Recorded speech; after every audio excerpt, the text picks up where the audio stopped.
Hey, how's it going? It's the Hook Better Leads podcast. And today I have Adam Bensman with me from the Roofing Strategist. How you doing, man? Hey, thanks for having me, Tim. All from a YouTube comment, inviting me here, and good to meet face to face and be here with you. Guys, you got to follow the Roofing Strategist on YouTube. It is absolutely amazing. We are going to be talking about building turnkey roofing sales processes. We're going to talk a little bit about this multi-step door knocking technique that Adam teaches. Who is this for today, though? Who is it for? We're talking to people that are struggling at the door, that hate door knocking, or you're newer in the industry. And those of you who are trying to scale, whether you're going to from 0 to 1 million to, hey, all the way up to 0 to 10, whatever, 1 to 10 million, whatever you're doing. Adam,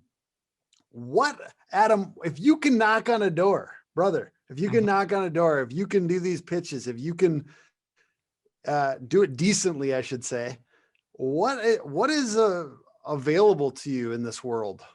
Oh, man, a lot. This industry can change your life. I mean, the earning potential is insane. As anyone who's listening in roofing sales knows, you can earn, as we say, doctor money, 6 figures, multi 6 figures. And it's just about, balancing what I call the 3 pillars: who you are, the be, do, and say. Those are the 3 that I teach: be, do, say. Be is who you're going to become, because who you are now is not the same person you're going to become in 3 months, 6 months. And it'll be even faster for any new salespeople, because to get to that next level, you're going to grow. And I always say sales is personal development in disguise. And if you're not willing to embrace the challenge, then go find another job, because this one ain't for you. And then the doing is your sales activities, what's going to bring you to that success. And then saying is communicating clearly, learning how to pitch, learning how to present, learning how to overcome objections, learning how to ask for the business, follow up. So those are the 3 tiers. You master those, and this industry can take you places that are we're historically restricted to those with fancy degrees and a lot of college debt.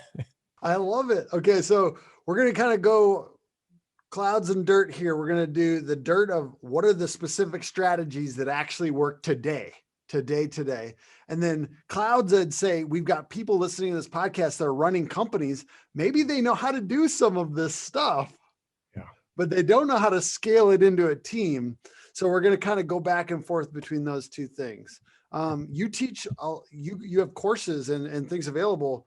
You have a personal sales strategy that you've kind of proliferated out there. And it sounds like you're actually giving away some of that training. What are the kind of the key things that you have to get down to do door-to-door sales very well? Good question. Learn how to, so let me take a step back. I interviewed this guy named Jared. Jared follows my YouTube channel.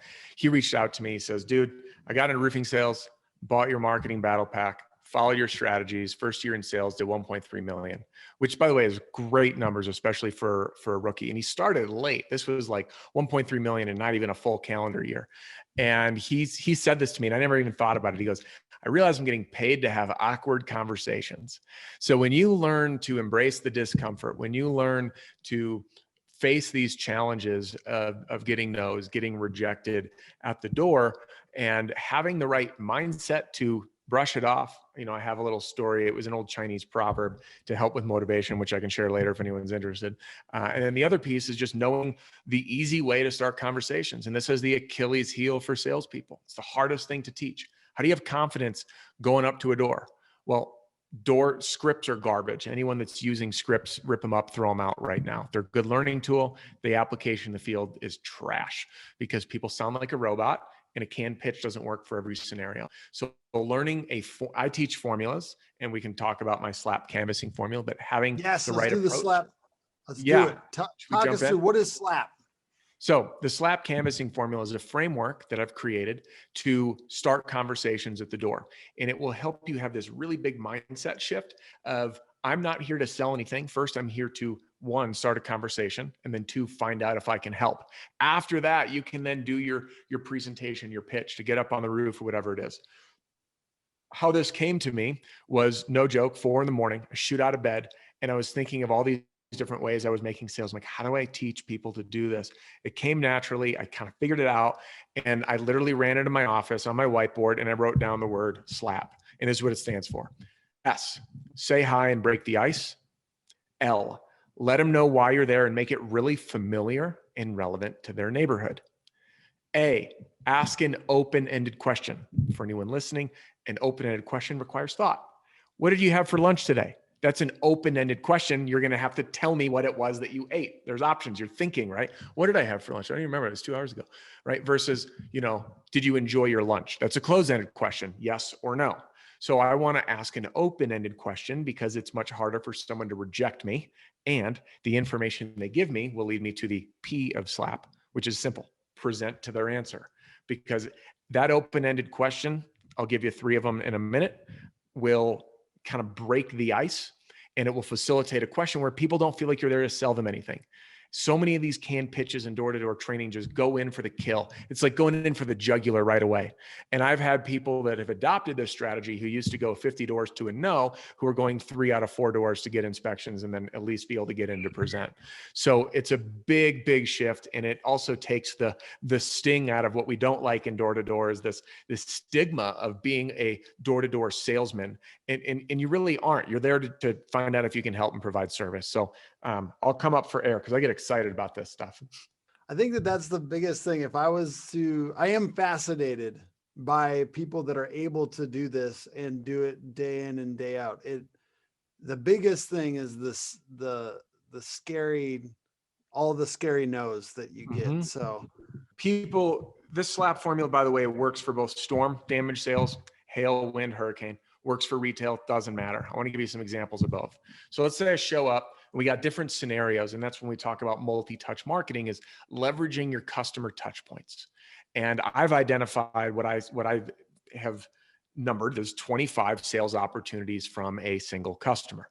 So many people only take advantage of 2. They'll, after they sign them up, talk to some neighbors and they might show up on install day and maybe ask for a referral. So we've got mission 1, make our first sale for a new person or getting into a new neighborhood. Mission 2, turn that 1 customer into 10. Mission 1, we'll talk about now. How do we make that first sale? Well, we need to make it relevant why we're in their neighborhood. So we'll do something like this. So, hey, my name's Adam, the roof strategist. By the way, beautiful boat in the driveway. So there's my icebreaker. I'm just looking for something on the property that is indicative of them, if they find value in it. Could be a car, could be a boat, could be a rose garden, cute dog, sports flag, whatever it is. So I'm going to just say hi, break the ice, almost like I'm interrupting myself, right? And then say, hey, the reason I'm stopping by, now we're in the L, let them know why you're there and make it really familiar, is I've been speaking with some of your neighbors here on Lexington Lane about their roofs. And many of them have experienced damage actually that they didn't realize they had from this last year's severe storms. So that's letting them know why I'm there. And I want to just show you a couple different scenarios of how I can use that, right? So, hey, the reason I'm stopping by, I actually just got off Peggy's roof and we just helped her file a claim for storm damage that she didn't even realize she had. Another one, hey, we're doing Peggy's roof next week. I wanted to stop by and give you my card in case any debris comes in your yard. It's another example, right? When the job's scheduled. Install day, hey, Peggy's roof over there on Lexington, we're doing her roof today. Or another one, right? Like we did her roof last week. So any different scenario, we're just making it relevant to them. And if I'm brand new in that neighborhood, I'm just going to use their street name. So I'm going to let them know, hey, my name's Adam, the roof strategist. By the way, beautiful boat in the driveway. Hey, the reason I'm stopping by today, I've been talking with some folks here on Lexington Lane about the roofs from all that severe storms that we had this year. And so there's your letting them know why I'm there. Then I'm going to slide to an open-ended question. Here's 3 if you're working storms, and then we'll talk retail in a second. Number 1, while I was in the neighborhood, I just want to stop by and ask, how has the insurance process been for you? Okay. So how has it been? They're going to have to respond. Or where are you at in the process? And again, people say, well, what if they didn't file a claim? Cool. They're going to tell you. They're going to say, what are you talking about? And you say, I'm so glad I stopped by. Peggy, who I just told you about, had no idea she had damage. And I'm actually helping her get this part started. And I'm pretty confident we're going to get it approved. And then I can go into the rest of my pitch, right? So where are you at in the process? How has the process been? Or asking, what did the insurance say when they came out?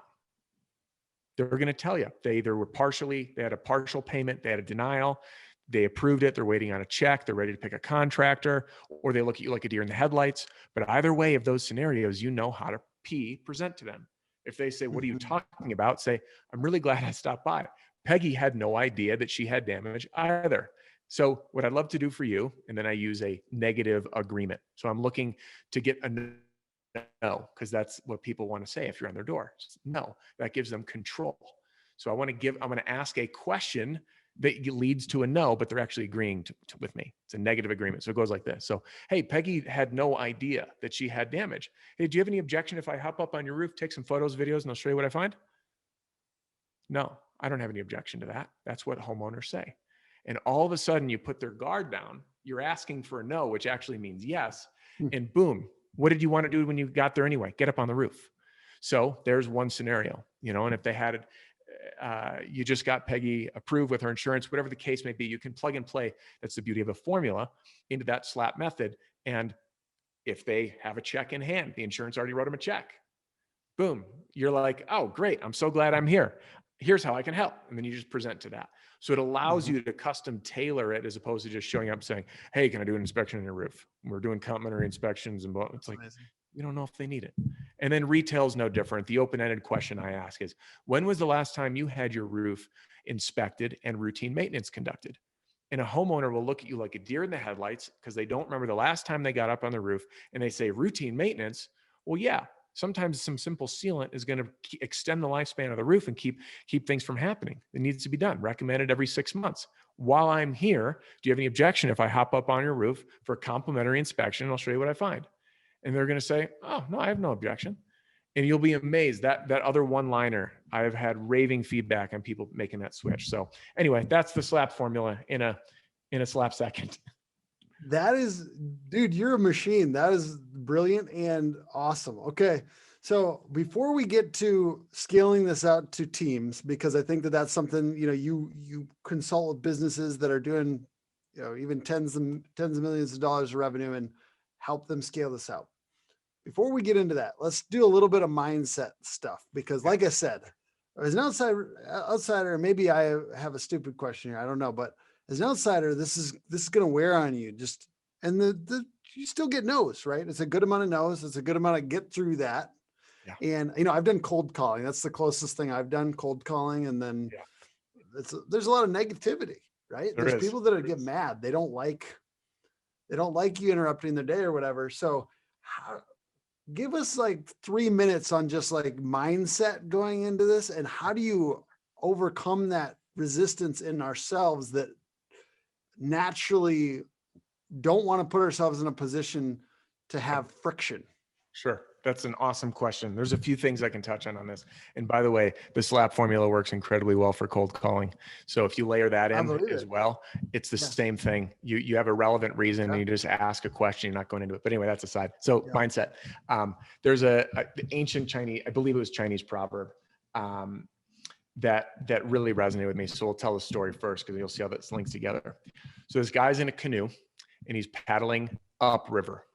And in the distance, he sees that there's a canoe heading right towards him. So naturally, he's like, hey, man, watch out. Canoe stays course, coming right towards him. So as he's paddling, he starts getting grumpier and grumpier. He says, hey, dummy, watch out. You're coming right at me. Move over. I'm already over as far as I can go. Nothing happens. He gets up. He's shouting at the canoe, all upset that this canoe is barreling towards him. And boom, before you know it, impact. He falls down. He's furious. He gets up to go yell at the canoe and he realizes the canoe is empty. It was floating downriver. So what's the story behind this? There's really no one in the canoe. Meaning when someone's yelling at you, you can't take it personally. It's not about you. It doesn't matter. You are there to get offloaded on. Some people are the kindest people in the world. They've had a bad day. I've woken up babies on accident. I had someone who had terminal illness. I knock on the door. I can't see through walls. I'm not a mind reader. When we become the dumpster of rejection, we have to just pretend. And it's the same thing as like, have you ever been in your garage or something? You like stand up and smash your head and then you're like cursing and scream, and you're just furious. And you're like, what am I even furious at? Like that was an inanimate object. So when we have this mindset, we can really brush it off. And I actually had a salesperson send me an email and he goes, dude, that story really helped. And he sent me a picture of him in a canoe. He actually had a canoe and he's like, this really helped me not personalize the rejection, because when we have the mindset shift of it's not me, like whoever showed up is going to get dumped on. you don't take it personal. And that's a hard thing when someone is calling you a sleazeball, a door-to-door salesperson, or whatever it is, or you're here to sell me something, go get a real job. Just, you got to ignore it, because chances are you're earning 10 times more money than they are, and they're not so happy about that. Just kidding. That's not always the case. Sometimes we need to build ourselves up with confidence. So no, I like that though. Hey, I feel like literally what you're saying in certain ways is like, those are good skills for just living, right? That's a really good skill for living, to not personalize everything when it's happening to you. So it feels like this could literally make you a better person by doing it. Without a doubt. This industry, I believe, is personal development in disguise. When you learn to embrace the discomfort. So 2 more mindset things, speaking of this discomfort and growing, I always use it as a mission. If I got rejected, to just make it a game. How long can I keep them talking to me?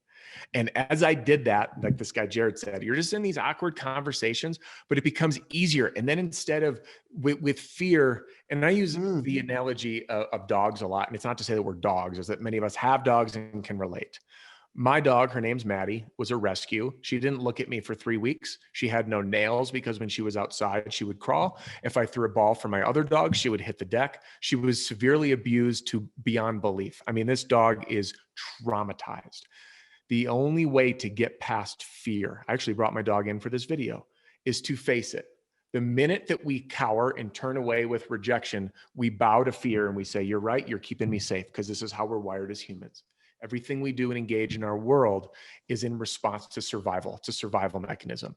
So if you're got the door slammed and you tuck your tail, like, oh my God, I'm so bad. Why am I doing this? He's right. I am dumb. I'm stupid. Like, you're going to just build that fear up, and you're literally reinforcing it to say, hey, this fear response served me well. And you're going to get so afraid, you're going to drive to a job site or a neighborhood, you're never going to get out of a car. So you need to do the opposite. When you're faced with that, confront it. When you get rejected, see how long you can keep them talking. Say, listen, I totally understand that you're not interested.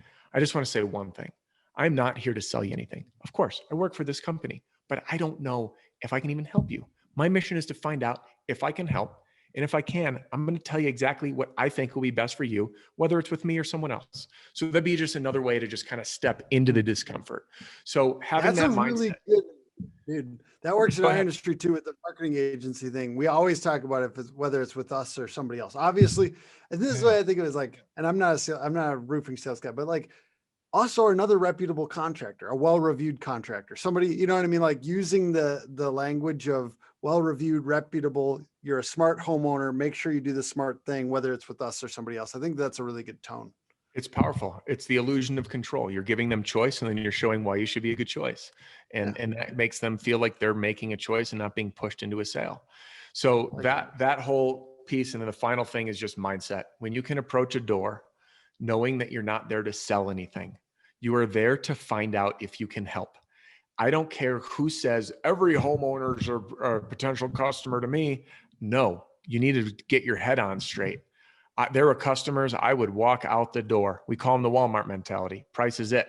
If I can't rock bottom price and it's a race to the bottom, I'll tell them to their face, listen, cut rate work, cut rate prices come with cut rate work, cut rate install, cut rate products. I'm not willing to cut rates, cut corners to earn your business. And if you're looking for someone, it's not me. Good luck. And then I'll leave. And then they'll either stop you, and then you believe it or not, they're going to say yes, or they let you go. And if they let you go, you're done. So remembering, not everyone is your customer. Every door is an opportunity. This I agree with, but not everyone is nor should be your customer. And you can burn out that way, right? By just signing the worst deals possible out there. And I mean, like, I'm not a roofing business owner, but I've been with our clients when they get the call. And, you know, of course we get weird client interactions sometimes too, but like, those are not the best conversations when somebody just, you know, when maybe we shouldn't have sold to that person. They have weird expectations. If the expectations are off. Yeah. So anyways, I want to throw out here, let's do 3 to 5 minutes, last 3 to 5 minutes of the podcast. Let's talk about, if you're trying to scale a business and perhaps you were good at the door, or maybe it was instinctive, you know, like you built this business, you think everyone should kind of get this, right? But it's the hard part is a little bit of scaling what you did well, or a system. I need a system for making sure that new people can come in. Because if you have that system, if you have those systems, you could bring in, I mean, they have to have a generally good disposition or whatever it happens to be, but like you can bring in a lot of people and your business could scale to infinity, right? Like, I mean, whatever the natural limit, I think some of the biggest roofing companies that are in retail or residential are, it's like 80 million and stuff like that. So wherever that natural ceiling is where people level off, you can scale up to 80 million, right? So what are those things that you've seen that allow people to scale what they've done well a lot of times and not get thrown off by the fact that not everyone is you in your company? Yeah, so it's a really good question. And so many people, I'll tell you this, owners have a natural tendency to close more business than someone else, even if they're not great salespeople. And there's an air of confidence. There's an authority piece that's played in. So many owners will be like, hey, well, I just do this. I'm really good at it. And they expect their salespeople to follow suit, and it doesn't work. I made that mistake. I grew a sales team at our peak 30. It didn't last at 30. We averaged 12 to 20. My point is, you bring people in, not everyone succeeds. I learned this stuff the hard way in the trenches, making the same mistakes most people do. They bring them in, we throw them out there, see if they're going to stick. Everyone, and here's the crazy part about it, if you think about it. When you're bringing new people into your company and you're sending them out in the streets, you're basically saying, go figure it out.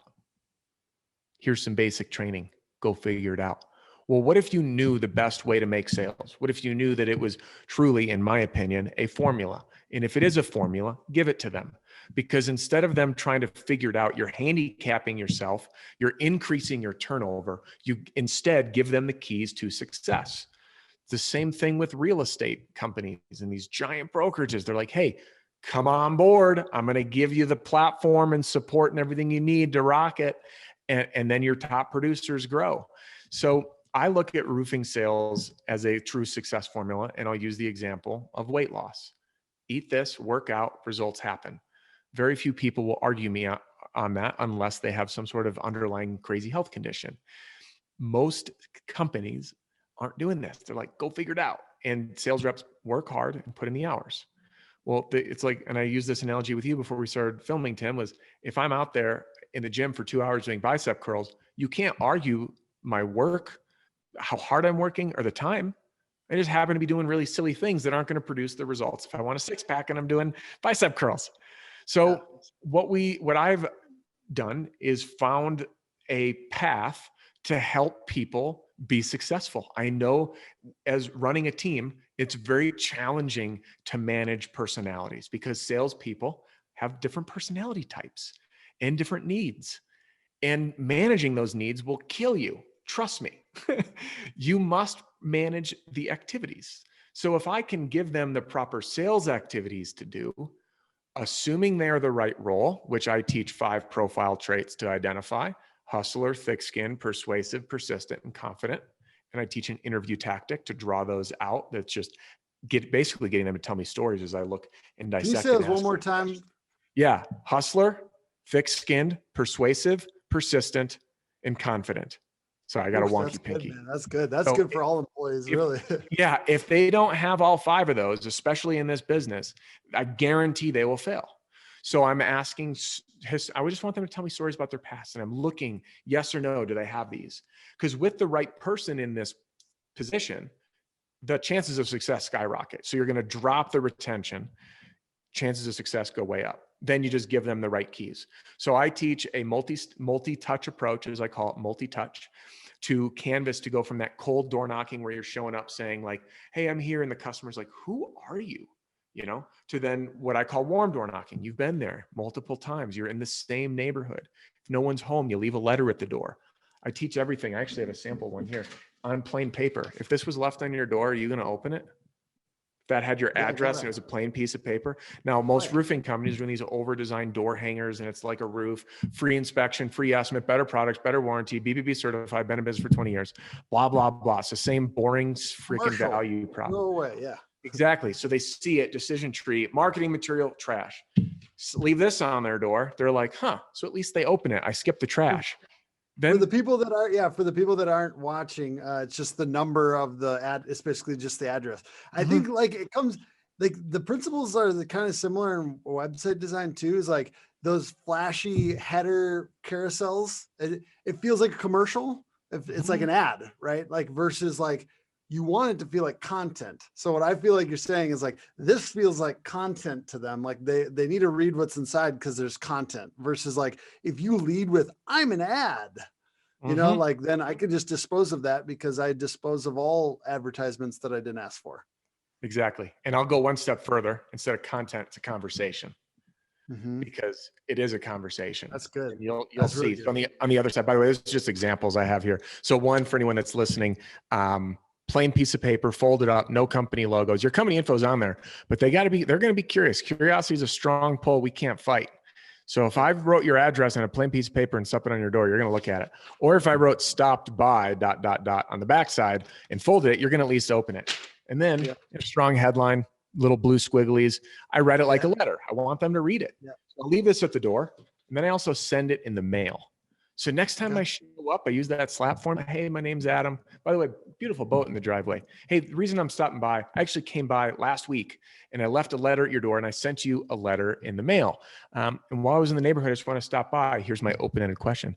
And I wanted to ask, what questions do you have for me about that letter? This is this multi-step door knocking approach that you've got here. So you do letter. Yeah, multi-touch.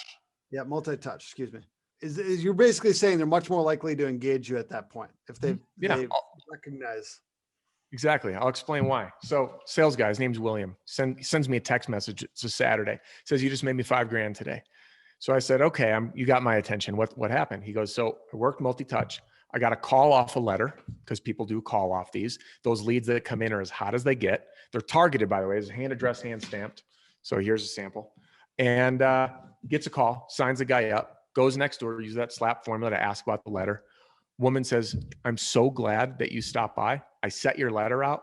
I loved your approach. All this crap's been hanging on my door. People have been showing up. Hop up there. Let me know what you think. Sign deal. $5,000 and commissions because two big properties. So the reason this works is familiarity. There's a gentleman named Jack Schaefer, former FBI agent. He wrote a book called The Like Switch. And I recently read it and all this made sense. I've been teaching this practice. I read this book. This guy's entire job is to get spies to convert that are in the US, spying on us, sending intel to like Russia. And he finds them and gets them to convert to spy on Russia. So he developed what he calls the friendship formula: proximity, frequency, duration, and intensity. Those are the 4 elements. When I heard that, I'm like, oh my gosh, that's why it works. You're in the same neighborhoods over and over again. That's proximity. There's frequency, there's duration, there's intensity. They're seeing, you might get no's, but just because you get a no once. There's a guy that worked for me. His name was Lonnie. And he sold 40 homes in 6 blocks in 6 weeks. Sorry, when I say homes, I mean 40 roofs. There was actually roof siding combos. Yeah. Beautiful area. People were giving him no's and he'd show back up like, listen, I know you kicked me off your doorstep. I've done 5 of your neighbors. And he would start turning those no's into yeses. So you become the most recognized roofer to everybody in that neighborhood. The ever present. Even if you're a $1 million a year company, for that neighborhood, you're the biggest one there. And that's all that matters. You don't need to be the biggest to everybody because you can do 60, 80 homes in this neighborhood, 60 to 80 homes in that, 20 in this one. All of a sudden you scale up massively. So make the sale. And then I teach a process of leveraging the customer touch points. And I've identified 25 sales opportunities to take advantage of as you process the customer to turn it into more business. And it blends great customer service with sales opportunities injected in the right activities to do. And then I teach people how to run a sales appointment, which is to me, the biggest missing link from any company. So anyone listening, whether you're an individual rep, whether you're an owner running a team, whether you're a sales manager, you must teach how to run the sales appointment.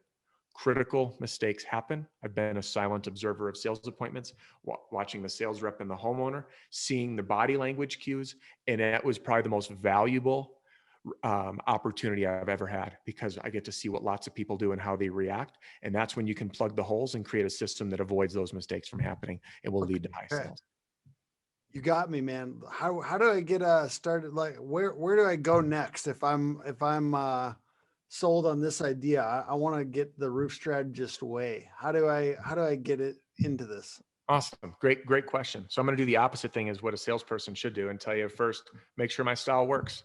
Check out I have the Roof Strategist podcast and YouTube channel, and go consume some videos. You get a good taste for the style, no matter if it's me, here it goes, or someone else. And I do mean this, if it's me or someone else, you got to follow the style that resonates. And just if you don't have a system, if you don't have, I think that's ultimately the takeaway here is like, get a system, get a process for teaching your people, and make sure that there's a system in place. If you don't have one, whether it's Adam's or whoever's, you need one, make it happen, systematize, have training. Yeah. And if anyone is interested, so I've got individual products that are available for priced even that an individual sales rep can purchase. And starting at $347, I do have some financing options and split pay options available, all the way up to bundles to learn like, oh, I want, all the marketing material, like the letters I showed you, or my step-by-step sales strategy, or how to run a sales appointment. And those can be bundled up for individual sales reps. You'll literally earn the money back on one sale. And I package up things differently and provide some additional services to owners. I call it my sales team plan. So if you're looking to arm a team of 4 or more, email me, adam@roofstrategist.com. So adam@roofstrategist.com, and I'll share some info and we can chat. And I promise with the rates I have, you'll still make your money back on the profit of one job. And then it's up from there. It's no brainer, and you get instant access to the whole suite of everything. And I've got people all over the US and Canada using it, and literally get testimonials on a daily basis of success stories. So test it for yourself, try the free stuff, and then I'm here for you if or when you're ready. All right, man. Well, I love it. And also there's so much value in somebody who's just seen so many other teams and like the problems that they've had and worked through them. There's so many good things about kind of rubbing shoulders. And I appreciate you rubbing shoulders with me today on the podcast. Thank you for taking the time out of your day, man. I know that your time is valuable. So appreciate you, brother. Hey, thanks for having me, Tim. The podcast is put on by Hook Agency, hookagency.com, Hook Agency all over social, and have a good one.